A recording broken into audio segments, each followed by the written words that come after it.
Vamos a hablar, amigo, con el economista Sergio Sapena. Sergio, buen día, ¿cómo estás?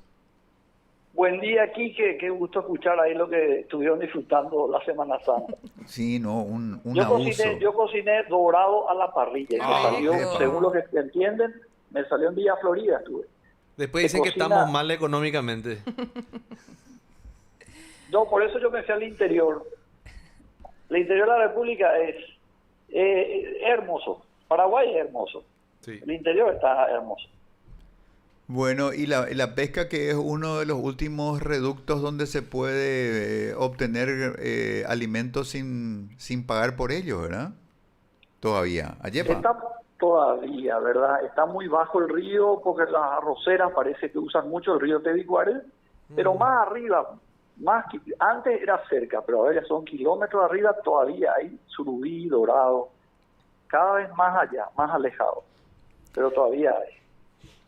Sergio, queríamos conversar contigo a propósito de esta sexta semana del estatus bélico en el estrecho de Hormuz, con esta paralización logística importante, con esta sequía de acceso a petróleo y fertilizantes que está impactando masivamente en la economía mundial, y vemos cómo distintos países están obrando en maniobras de emergencia para tratar de que lo que pasa con los derivados del petróleo no impacten tanto, o no impacten por alguna artificialidad económica en el día a día de la gente. Es muy fácil hacer un recorrido hoy por las decisiones presidenciales y ver lo que está haciendo Petro, lo que está haciendo el presidente ecuatoriano, las quejas de Kast, la falta de resto de Milei, que ya había hecho alguna medida en ese sentido y hoy no tiene ninguna dirección en la que avanzar, y el silencio de Paraguay, un país aparentemente sin reservas estratégicas. Pero quisiera escuchar alguna consideración amplia contigo con respecto a esto que interviene de manera decisiva en la planificación del año económico 2026. Un año que prácticamente empieza con el freno de mano puesto a partir de estos problemas energéticos planteados por la guerra en el Golfo de Hormuz. Fantástico. Lo que decía es el momento de hablar de fertilizantes y petróleo impactan mucho a las economías, porque es el insumo, ambos son insumos en el caso del combustible, del sector logístico, del transporte de Paraguay. Y en el fertilizante es el insumo más importante de la producción del campo. Hay fondos de cobertura, hay fondos de cobertura. En el caso de Paraguay, ahí es donde el gobierno debería, ahora se está empezando a hablar de elevar el déficit fiscal. Manuel Ferreira es ministro de Hacienda, ya en la etapa del diario ABC, publicó de que hay que elevar el tope del déficit fiscal. Yo había mencionado hace tiempo eso, y en consenso con Manuel Ferreira, Amílcar Ferreira, conversamos hace 2 semanas y están de acuerdo en elevar el déficit fiscal, porque les expliqué bien que no tendría un impacto negativo para el gobierno, pero sí para la ciudadanía, para el país. Y ahí también entonces hay que absorber el costo del combustible y de los fertilizantes. El gobierno tiene que absorber en impuestos, en menos impuestos para la importación de fertilizantes, para que el costo final al productor no sea mayor. Y igual el combustible, Petropar tiene que subsidiar eso, absorber esa suba, porque todo lo que sube baja.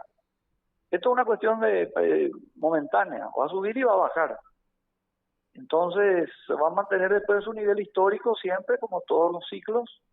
Por eso que el gobierno puede absorber eso. Pero como tienen todo este temor de mover el déficit fiscal, eso ahora le va a impactar negativamente a la gente. Pero si logran entender que el déficit aumentando, elevando el tope y subsidiando sectores como combustible y fertilizantes, en este caso, eso le va a ayudar mucho al país.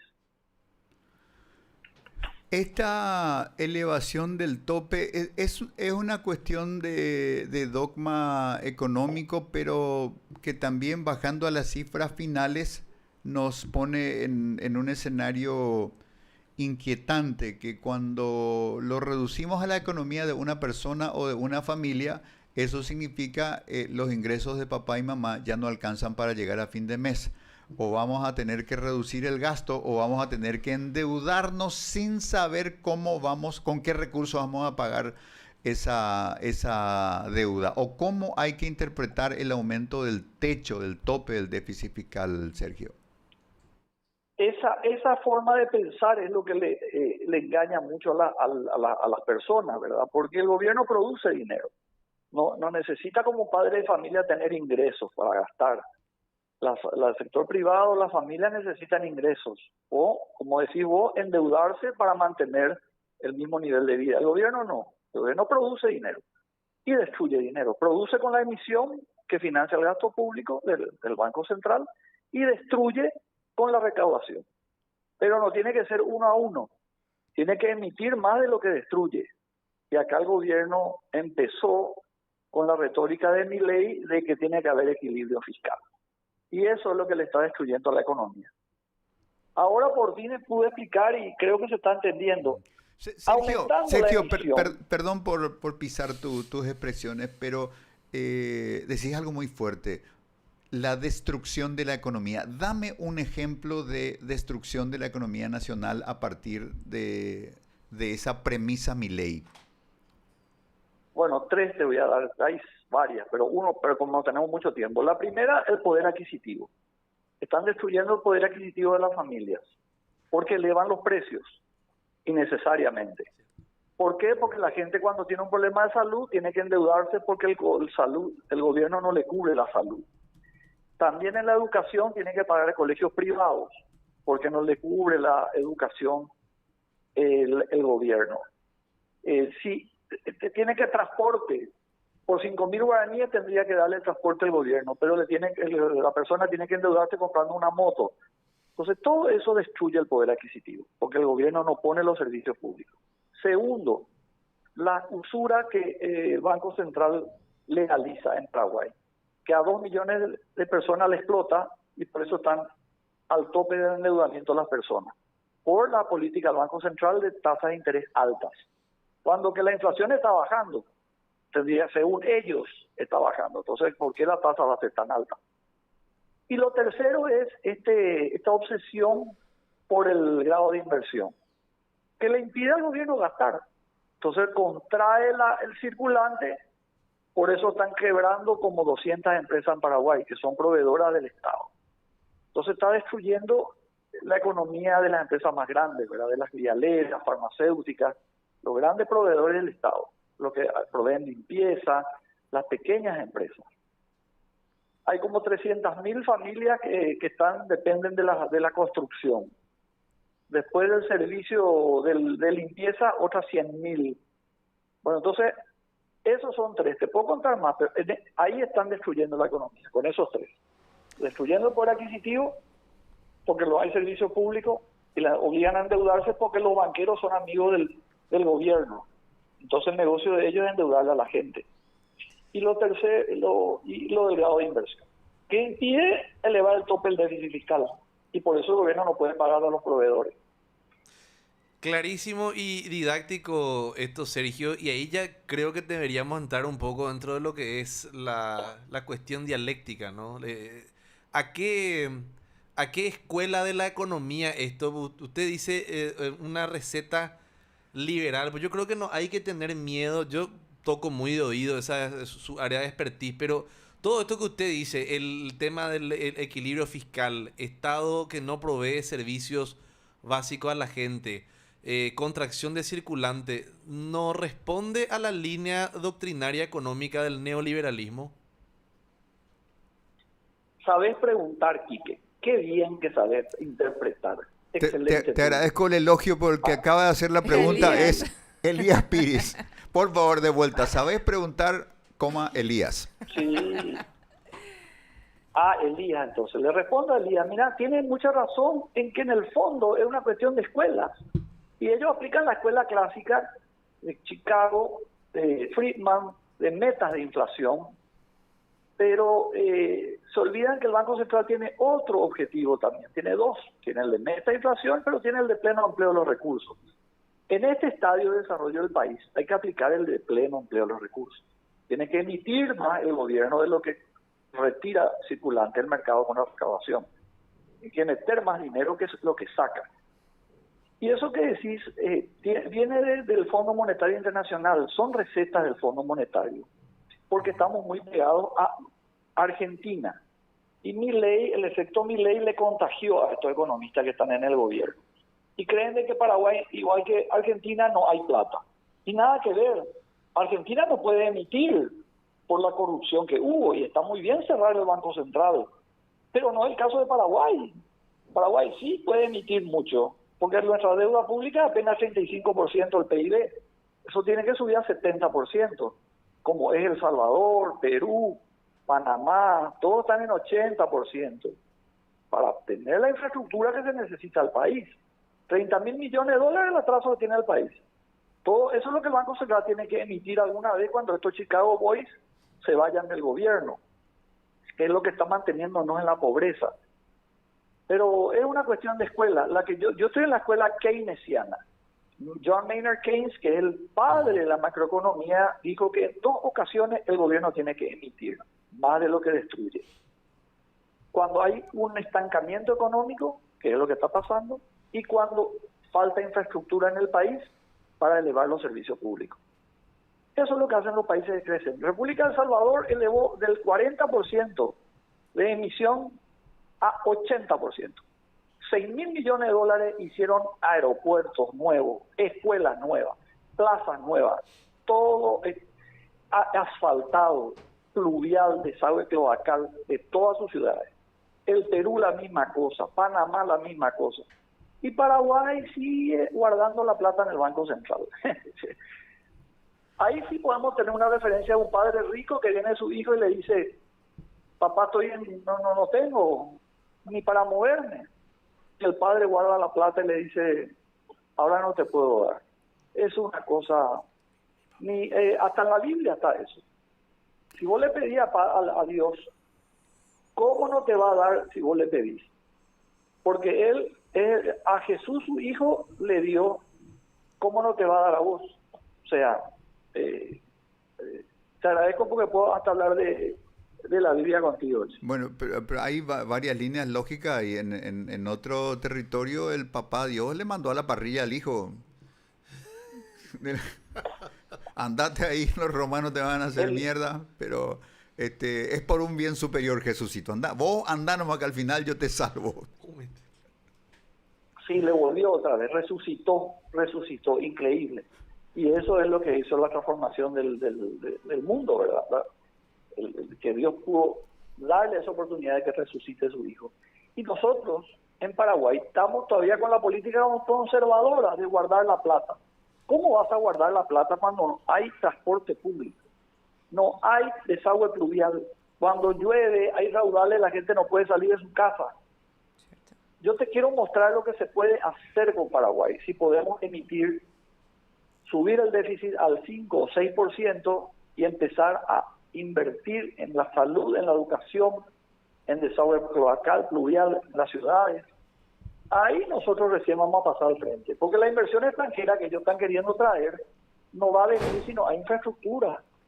La infraestructura es lo que atrae a la inversión. Sergio, nuestra economía se maneja en millares, ¿verdad? Comprar Pojaruzá es una compra de miles de guaraníes. Así que cuando decimos el déficit de 4%, subir al 6%, subir de 4 a 6 parece una macana, pero si le ponemos números a eso, ¿de qué cifras estaríamos hablando? De 2.000 millones de dólares más. 2.000 millones de dólares más al año. Vamos a poder pagar a todos los proveedores y darle 300 millones más a cada sector básico, que es educación, salud, obras públicas. Porque las obras ahora van a estar paradas y hay apenas un presupuesto le dieron de 600 millones. No, tiene que ser 1.000, porque ellos tienen la capacidad para hacer más obras y faltan viaductos, faltan puentes y y guardan la plata cuando que se tienen que hacer la ruta. No tiene sentido. También es una cuestión personal de estos economistas, porque ellos buscan sus galardones para después ocupar cargo en el Fondo Monetario, en el Banco Mundial. Ellos eso es lo que están haciendo también, ¿verdad? Sergio, 2.000 millones de dólares fue el presupuesto de urgencia aprobado en el año 2020 para enfrentar a la pandemia. Es mucho y no es mucho, pero ¿quién calza esos 2.000 millones año? ¿De dónde sale? ¿De las reservas? ¿De salir a hacer otro rollover internacional y traer plata? ¿Cómo se colocan esos 2.000 millones? ¿Cómo sabés preguntar? Me encanta, Quique. Mira, Mario Aldo Benítez en la pandemia emitió 2.000 millones con una ley y salió la plata. Yo lo que creo que, como está diciendo, hay que sacar una ley de emergencia ahora para que salga la plata. Para la vialera, para la farmacéutica, para la educación, para la salud. Y va a salir los 2.000 millones. ¿De dónde salen los 2.000? Del Banco Central. Emisión del Banco Central. Que después ellos contablemente respaldan con deuda pública, que aumenta la deuda pública, pero aumentó de 36%, Mario Aldo aumentó a 40%. Es nada, es bajísimo. Pero Mario Aldo hizo mucho mejor que Peña, mucho mejor, porque por lo menos salvó la economía emitiendo más y aumentando la deuda. Porque la deuda pública no es como la deuda privada. La deuda pública es la contabilidad de la emisión del Banco Central, que es lo que tiene que emitir para la infraestructura del país. Eso no se devuelve. No, es que se tienen que vender las rutas por las escuelas para devolverle al Banco Central lo que emitió. No estamos hablando, Sergio, de emisión monetaria inorgánica, ¿no? Sí, claro, por supuesto. Todo el respaldo de la emisión después se hace con endeudamiento, con recaudación o con déficit fiscal, de mantener el déficit fiscal alto. No le devolvés al Banco Central, le dejás con el déficit alto. ¿Y la emisión monetaria inorgánica no es una bomba inflacionaria? Solamente cuando va al gasto corriente. Nuestro presupuesto público es inflacionario, porque el 70% va al mercado, va a gasto corriente. Pero vos mantenés los 12.000 millones de tu presupuesto de gasto corriente inflacionario y elevar la inversión pública, que es de apenas 4.000, elevar a 8.000, duplicar la emisión, pero dirigida a la inversión en salud, en educación, en obra, y eso absorbe la economía, no va a generar inflación. La inflación es cuando la emisión va al gasto, subsidios, transferencias, hambre cero, gastos corrientes, salarios, ahí es inflacionario. Pero yo digo, aumentar el déficit fiscal, pero esa emisión nueva, que es inorgánica, que vaya directo a la inversión pública. Y ahí no va a haber inflación. Es lo que hacen los países. Yo le envié a Manuel Ferreira, los países que emiten con el déficit fiscal para inversión, subió su deuda pública al 100% del país. Su inflación bajó y su crecimiento económico aumentó. Así nomás, es directamente proporcional. Están los ejemplos de El Salvador, Panamá, está el ejemplo de Estados Unidos, Francia, Alemania, todos estos países crecen con emisión. Y Paraguay se mantiene con Taiwán en la pobreza. Acá lo que tenemos que romper es esas dos políticas, es la política económica y la política exterior. Si nosotros en la política económica aumentamos la emisión dirigida a la inversión para no crear inflación, el país se va a expandir. Y si iniciamos relaciones con China, ahí el sector privado va a crecer, porque vamos a poder exportarles directo a los chinos. ¿Elías? Justamente ese tema de el keynesianismo que dice... Apunta que bien, para que te diga otra vez. ¿Sí?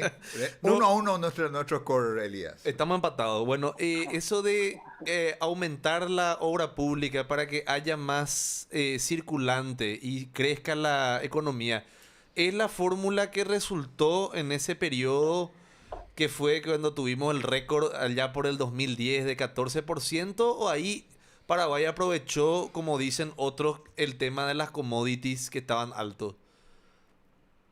Elías, qué bien, vos sos economista, o qué bien que preguntas. Porque mira, es pertinente lo que preguntas. Wow, Vos no. sabés que te voy a enviar un cuadro que Sí. hizo Peña, Basanomics hizo, donde hace una evolución del gasto público de Paraguay en los últimos 15 años. Ujú. Y le puse y la evolución del crecimiento de la economía. Y hay una relación casi proporcional entre cuando aumentó el Lugo, el gasto público, y el crecimiento de la economía, con un año de rezago. Es decir, aumentó el Lugo, expandió el déficit fiscal, aumentó el gasto, la inversión pública. Al año siguiente, boom, récord de venta de electrodomésticos, récord de utilidad de los bancos, récord de obras. Mario Aldo Benítez expandió, el año siguiente creció. O sea, totalmente de acuerdo contigo. La relación de gasto público con la economía es 1 a 1. Cuanto más invierte el gobierno, más crece la economía. Es 1 a 5 la inversión. Por cada 1.000 millones que inyecta el gobierno en la inversión pública, en obras, 5.000 millones de dólares le agrega el sector privado. Y te puedo enviar los cuadros donde vos ves las líneas de la evolución del gasto del gasto público y cómo el consumo público tan bajo hace que el consumo privado sea bajo, y cómo la inversión pública en Paraguay es baja y la inversión privada es baja. Para mover ambas líneas vos tenés que subir primero el gobierno. Primero tiene que invertir el gobierno y después vienen los privados. Ahora estos economistas quieren que primero el privado invierta y después el gobierno. Ponen el carro delante del güey. Está totalmente loco. Sergio, ¿cómo estás? Felices Pascuas de Resurrección. Te saluda Tania. Hola Tania, felices Pascuas. Con todo eso que mencionás, la pregunta acá ¿sería sostenible? Sí, claro, por supuesto. Siempre el gobierno tiene dinero, produce dinero, siempre va a ser sostenible. Siempre que vos no infles la economía, no creas inflación, solamente vos tenés que aumentar el déficit para la inversión. Entonces ahora pagarle a los proveedores del Estado, hacer más obras, desagüe pluvial, cloacal, 2.000 millones meter al mercado para expandir la infraestructura. Y eso no va a generar inflación. Eso lo que hace es que aumente el poder adquisitivo de la gente, expande la economía y viene la inversión privada. Porque lo que aumenta de vuelta hoy es el precio del combustible. Y porque ellos no quieren subsidiar eso, como te dije, ellos no quieren absorber porque tienen el tope del déficit fiscal. Acá lo que tenía que haber absorbido ese precio. Absorben para que la ciudadanía no reciba ese impacto. Aumenta el déficit de Petropar, pero eso es algo contable. No es algo que le perjudica al país, le mejora al país. Al gobierno tiene que ser siempre el déficit, no puede tener ganancia el gobierno. Su función es deficitaria, porque el déficit significa invertir, gastar más de lo que recauda. Pero acá las empresas públicas también buscan que tengan equilibrio, que tengan ganancias. Mira, Brasil expande su economía con el subsidio que los bancos, el BNDES, el Banco de Fomento de Brasil, le da a los empresarios. Y no le devuelven la plata. No le devuelven. Entonces, JBS, el grupo que está acá en Paraguay, que es dueño de los frigoríficos, Minerva, el grupo Minerva Foods, crece con dinero del gobierno de Brasil. Entonces, lo que Paraguay tiene que hacer es ayudarle a las empresas de Paraguay y a la infraestructura de Paraguay. Hacer como hacen los países como Brasil, también Argentina, Uruguay, bueno, todos los países le ayudan a la economía, los gobiernos. Acá el gobierno, al contrario, le saca, le restringe. A pesar del gobierno crece la economía.